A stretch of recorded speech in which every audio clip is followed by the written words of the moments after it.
اور آپ دیکھیں کہ ہمارے ساتھ انہوں نے مذاکرات جو کیے ہیں، حالانکہ اتوار کو چھٹی تھی، اللہ کے فضل و کرم سے اللہ نے ان کے دل میں ایسی بات ڈالی کہ انہوں نے اتوار والے دن کھول کے، چیئرمین صاحب بھی وہیں تھے اور کیسر صاحب بھی وہیں تھے، اور انہوں نے ہمارے یہ مطالبات مان کے فوری طور پہ اس کا نوٹس جو ہے وہ ویب سائٹ پہ انہوں نے لگا دی ہے، جس کی کاپی ہمارے پاس بھی ہے، کوئی بندہ اس سے ڈاؤن لوڈ کر سکتا ہے کاپی۔ اب دوسری جگہ جا رہے ہیں، یہ تو وہی بات ہوئی، اور بھائی پنجابی کے اندر آٹا گنتی ہلدی کیوں ہے؟ تو بات یہ ہے کہ ہم نے پیار محبت سے، اخوت سے یہ جنگ جیتی ہے، یہ عقل کے ساتھ جنگ جیتی جاتی ہے۔ اب دیکھیں کہ کچھوے کی اور خرگوش کی دوڑ میں خرگوش نے بڑا کہا کہ میں تو بڑا تیز چلتا ہوں، راستے میں سو گیا، کچھوا سے آگے نکل گیا، اور ہم کچھوے کی چال چلتے ہیں، اور اللہ کے فضل و کرم سے ہماری جو تنظیم ہے پورے پاکستان، آزاد کشمیر، گلگت بلتستان اور چاروں صوبوں میں ہے، اور ہمارا سیکریٹریٹ اسلام آباد شہر میں ہے، اور کسی کو کوئی بھی اگر کام ہو تو وہ الحمدللہ ہماری ٹیمیں جو ہیں 1122 کی طرح ان کے پاس پہنچ جاتی ہیں، اور اللہ کے فضل و کرم سے ان کا جو ہے مسئلہ حل کرتے ہیں۔ اب اگلا ہدف ہمارا جو ہے وہ پراپرٹی ٹیکس کا ہے، وہ ہم نے انہیں 5 تاریخ تک ڈیڈ لائن دے دی ہے کہ اگر 5 تاریخ تک انہوں نے مسئلہ حل نہ کیا تو کوئی بندہ پراپرٹی ٹیکس نہیں جمع کرائے گا، اور سب لوگ روڈوں پہ ہوں گے، دم مست کے اندر ہوگا۔ جی بالکل، اس حوالے سے جو احتجاجی دھرنا دینا تھا وہ مذاکرات سے اب حل ہو چکا ہے، اور اسی سلسلہ میں جو ہے وہ سرپرستی اعلیٰ مرکزی تنظیم تاجران، ان کا پیغام ہے کہ تمام تاجر جو ہیں وہ اس حوالے سے خوش ہوں کہ ان کے مطالبات جو ہے وہ مرکزی تنظیم تاجران کے پلیٹ فارم سے منوا لیے گئے ہیں، اور آئندہ بھی جو ان کے مسائل ہوں گے ان کے حل کے لیے جو ہے وہ یہ کوشاں رہیں گے۔ جی بہت شکریہ عثمان حیدر تفصیلات سے آگاہ کرنے کے لیے۔ آگے بڑھے اور آپ کو بتائیں، فیصل آباد اور جھنگ میں کرونا وائرس کے بعد ایک اور وبا کے ڈیرے، ڈینگی مچھر قیمتی جانیں نگلنے لگا۔ ڈی ایچ کیو ہسپتال جھنگ میں ڈینگی کے 3 مشتبہ مریض داخل ہوئے، تفصیلات کے لیے دیکھیے یہ رپورٹ۔ جھنگ کے ڈی ایچ کیو ہسپتال میں ڈینگی کے 3 مریضوں کو داخل کیا گیا، جن میں سے ایک مشتبہ مریض ہسپتال سے فرار ہو گیا۔ ہسپتال انتظامیہ کے مطابق محمد عثمان اور عرفان ڈی ایچ کیو ہسپتال میں زیر علاج ہیں، دونوں مریضوں کی حالت خطرے سے باہر ہے۔ بعد میں ڈینگی کا شکار 22 سالہ Muhammad Usman D H Q ہسپتال میں زیر علاج ہے۔ محمد عثمان چک 252 کا رہائشی ہے۔ Director emergency D H Q ہسپتال ڈاکٹر اسحاق کا کہنا ہے محمد عثمان بسلسلہ روزگار لاہور میں مقیم تھا اور وہاں سے ہی بخار کی حالت میں والدین کے پاس آیا۔ پہلے طبیعت خراب تھی مگر اب بہتر ہو رہی ہے۔ رواں سال ڈینگی سے متاثرہ مریضوں کی تعداد 8 تک جا پہنچی ہے، جبکہ ایک مریض جان کی بازی ہار چکا ہے۔ یہ پیشنٹ کا نام محمد عثمان ہے، یہ ہمارے پاس لاہور سے آیا تھا 22 سال، تو جب یہ آیا تھا تو تھوڑا سا بٹ سیریس تھا۔ اب کی رپورٹس کے مطابق اس کی جو ہے وہ پلیٹلیٹ اور سیل کاؤنٹ وہ امپروو کر گئے ہیں، اور ہم آج اسے ڈسچارج کریں اسٹیبل کنڈیشن میں۔ ڈویژنل اور ضلع انتظامیہ نے ڈینگی کی تدارک کے لیے بروقت اقدامات کرنے کی ہدایت جاری کر دی ہے تاکہ وبا کے پھیلاؤ کو روکا جا سکے۔ کیمرہ ٹیم اور ساتھی رپورٹر عزادار حسین کے ساتھ مبشر حسین نقوی، سٹی 41۔ جنرل ہسپتال غلام محمد آباد ایمرجنسی وارڈ میں ایکس رے مشین زنگ آلود ہونے لگی، انتظامیہ نے کمرے کو تالا لگا دیا، تشویشناک مریض ذلیل و خوار ہونے لگے، تفصیلات کے لیے دیکھیے یہ رپورٹ۔ جنرل ہسپتال غلام محمد آباد کے ایمرجنسی وارڈ میں موجود ایکس رے مشین عرصہ دراز سے بند ہے اور انتظامیہ کی جانب سے کمرے کو تالا لگا دیا گیا، جس کے سبب ایکس رے مشین مریضوں کے کام آنے کے بجائے زنگ آلود ہونے لگی۔ تشویشناک حالت کے مریض ایکس رے کرانے کے لیے شعبہ بیرونی مریضہ میں واقع ریڈیالوجی ڈپارٹمنٹ جانے پر مجبور ہیں۔ کہتے ہیں انتظامیہ ایکس رے مشین فعال کرے، ریڈیالوجی ڈپارٹمنٹ میں انتظار کرنا پڑتا ہے۔ سانس کا مسئلہ ہے، انہوں نے کہا ایکس رے کرا کے لے کے آؤ، تے نالے اے سی جی کرا کے لے کے آؤ، وہ پھر آئی ایکس رے واسطے تو انہوں نے مشین خراب ہو گئی ہے۔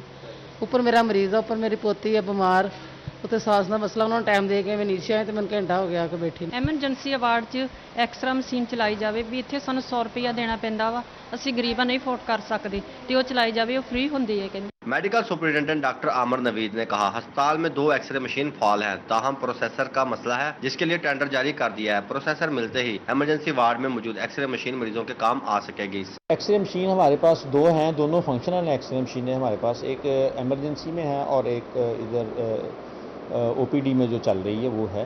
اس کے حوالے سے میں آپ کو بتا دیتا ہوں کہ جو پروسیسر ہے نا اس کا جو فلم ڈیولپ کی جاتی ہے آٹومیٹک پروسیسر ہمارے پاس لگے ہوئے ہیں، لیکن وہ 2014 سے جو ہے نا انسٹال ہوا ہے آٹومیٹک پروسیسر، اور اس میں پرابلم آ جاتی ہے، وہ خراب ہو جاتا ہے۔ تو اس سلسلے میں ہم نے نیا جو ہے پروسیسر وہ اس کا ٹینڈر پروسیس سارا کر لیا ہوا ہے، اور اس کی وہ ٹیکنیکل وغیرہ سارے اوپن ہو گئے ہیں اس کا ٹینڈر، اور انشاءاللہ امید ہے کہ کچھ دنوں میں جو ہے نا نیا پروسیسر آ جائے گا۔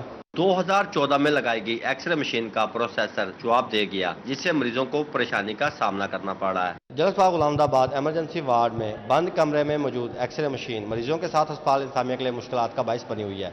کیمرامین شدیب علی کے ساتھ ازادار حسین، فیصل آباد۔ شہری ہوشیار باش پلاٹ خریدے مگر چھان بین کے بعد ٹوبہ انتظامیہ نے غیر قانونی کالونی کے خلاف کمر کس لی۔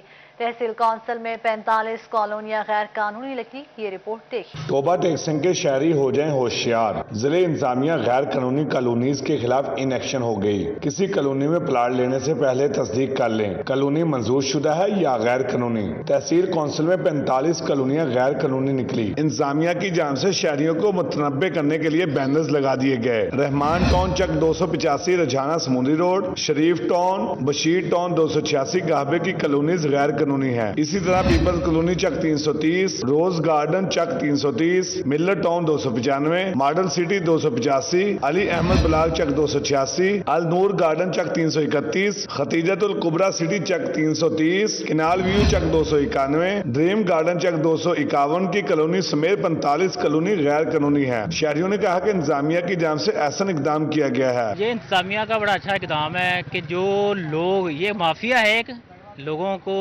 بلاتے ہیں اور جھانسا دیتے ہیں یہ پلاٹ ہے، اور بعد جب لوگ جاتے ہیں وہاں موقع پہ وہاں ان کا پلاٹ نہیں ہوتا اور لوگوں کے ساتھ دھوکہ ہوتا ہے۔ جو لوگ بھی کالونی ناجائز کاٹ رہے تھے، انلیگل کاٹ رہے تھے، لوگوں کو کہہ دیتے تھے کہ جناب ہم آپ کو سہولیات دیں گے، سہولیات بالکل نہیں دیتے تھے، غریب عوام بہت لوٹی جاتی تھی۔ تو ہم اس کو اپریشیٹ کرتے ہیں اور مطالبہ کرتے ہیں کہ جن غریب لوگوں کو لوٹا بھی گیا نا، سہولتیں نہیں دی گئی، ان کے خلاف ایکشن لیا جائے۔ انتظامیہ کے مطابق اگر کسی غیر قانونی کالونی میں فراڈ ہوا ہے تو فوری رجوع کریں تاکہ اس کالونی کے خلاف فوری طور پر کارروائی عمل میں لائی جا سکے۔ کیمرامین جوار ملک کے ہمراہ شاہد محمود، ٹوبہ ٹیکسنگ۔ خستہ حال عمارتوں میں قائم سرکاری اسکول بلند و بانگ حکومتی دعووں کا مذاق اڑانے لگے۔ فیصل آباد میں 80 سے زائد اسکولز میں کلاس رومز بند کر دیے گئے۔ طلباء برآمدوں اور کھلے میدانوں میں تعلیم حاصل کرنے پر مجبور ہے۔ تفصیلات سے آگاہ کر رہے ہیں جہانگیر اشرف اپنے اس رپورٹ میں۔ خستہ حال عمارتوں میں قائم سرکاری اسکول بلند و بانگ دعووں کا مذاق اڑانے لگے۔ فیصل آباد میں 80 سے زائد اسکولوں میں کلاس رومز بند کر دیے گئے۔ حکومت نے سرکاری اسکولوں کی خطرناک عمارتوں کی از سر نو تعمیر کے لیے فنڈز بھی جاری نہ کیے۔ عمارتوں کو تالے لگا کر ہر کسی کا داخلہ بند کر دیا گیا۔ محکمہ تعلیم پنجاب نے بلڈنگ ڈپارٹمنٹ سے عمارتوں کو گرا کر نئی تعمیر کرنے کی ہدایت کی تھی، لیکن فنڈز نہ ہونے کے باعث انہیں بے آسرا چھوڑ دیا گیا، جس کے باعث اسکولوں میں کمروں کی کمی کا سامنا ہے۔ کمرہ ہے اس میں ڈینجر لگے، ہم طالب علم جا نہیں سکتے، حکومت سے درخواست ہے جس سے ٹھیک کیا جائے۔ ہمارے اسکول میں ایک حال ہے وہ بہت ڈینجرس ہے، ہم وہاں جا نہیں سکتے، ہمارے اسکول میں جگہ کم ہے، اسی لیے وہ حکومت سے درخواست وہ اس کو دوبارہ بنائیں۔ اسکول سربراہان اور اساتذہ کہتے ہیں محکمہ تعلیم کو متعدد بار یاد دہانی کروا چکے، درخواستیں بھی بھجوائیں، لیکن کسی خطرناک عمارت کی دوبارہ تعمیر کے لیے فنڈز جاری نہیں کیے گئے۔ ہمارے اسکول میں بھی اور بعض دوسرے اسکولوں میں بھی کچھ کمرے ایسے ہیں جو ڈینجر صورتحال میں جن کی کنڈیشن اچھی نہیں ہے، اور کمرے تو پہلے ہی کم ہیں، اوپر سے یہ کمرے ڈینجرس ہیں اور وہ بھی ہمیں بند کرنے پڑ رہے ہیں۔ تو یہ حکومت کو چاہیے تھی اس پہ توجہ دے اور یہ ڈینجرس رومز ہیں ان کو دوبارہ تعمیر کیا جائے تاکہ یہ خطرے میں بھی نہ آ سکیں اور بچوں کے کمروں کی ضروریات کو بھی پورا کیا جائے۔ ہمارے اسکول میں تقریباً 5 کمرے ڈینجرس ہیں جن پہ ہم نے ڈینجرس کا سائن بورڈ لگائے ہوئے ہیں، لاک لگے ہوئے ہیں، وہاں کوئی بھی اسٹوڈنٹ یا ٹیچر نہیں جا سکتا، نہ ہی کلاس 4 کے ملازمین جا سکتے ہیں۔ اور گورنمنٹ سے ہم نے کئی مرتبہ یہ ریکویسٹ بھی کی ہے اور ہمارے پاس کافی ضخیم جو ہے نا ایک فائل بن چکی ہے، لیکن ابھی تک اس پر کوئی بھی ورک نہیں ہوا۔ طلبہ اور اساتذہ نے اعلیٰ حکام سے اسکولوں میں نئے کمروں کی تعمیر اور پرانی عمارتوں کی بحالی کا مطالبہ کیا ہے۔ کیمرامین تصور عباس کے ساتھ جہانگیر اشرف، فیصل آباد۔ اب سائلین کو ملے گا شفاف اور بر وقت انصاف۔ پنجاب پولیس کا تفتیش میں شفافیت اور اہم شواہد محفوظ بنانے کے لیے انویسٹیگیشن سپورٹ یونٹس کے قیام کا فیصلہ کر لیا گیا. اسی پر دیکھیے یہ رپورٹ. پنجاب بھر میں تفتیش میں شفافیت برقرار رکھنے کے لیے انویسٹیگیشن سپورٹ یونٹس کے قیام کا فیصلہ کیا گیا ہے. ضلعی پولیس سربراہ یونٹ کا ہیڈ اور SSP انویسٹیگیشن سپروائز کریں گے. انسپیکٹر اور سب انسپیکٹر عہدے کا آفیسر ISU کا انچارج تعینات کیا جائے گا. 2 ٹیکنیکل ایکسپرٹ اور 1 IT expert investigation support units میں شامل ہوگا. 1 جونیئر کلرک بھی انویسٹیگیشن سپورٹ یونٹ کا حصہ ہوگا. انویسٹیگیشن سپورٹ یونٹ ہر ضلع میں الگ الگ قائم ہوگا. کرائم سین سے شواہد محفوظ کرنے کے لیے ISU ٹیموں کی معاونت کرے گا. سپورٹس یونٹ تفتیش میں کسی قسم کی مداخلت کرنے کا مجاز نہیں ہوگا. IG پنجاب نے ISU کے قیام اور SOP سے متعلق سٹینڈنگ آرڈر جاری کر دیا ہے. انویسٹیگیشن سپورٹ یونٹ کے قیام سے تفتیش میں سائلین کو شفاف انصاف ملے گا. کیمرہ مین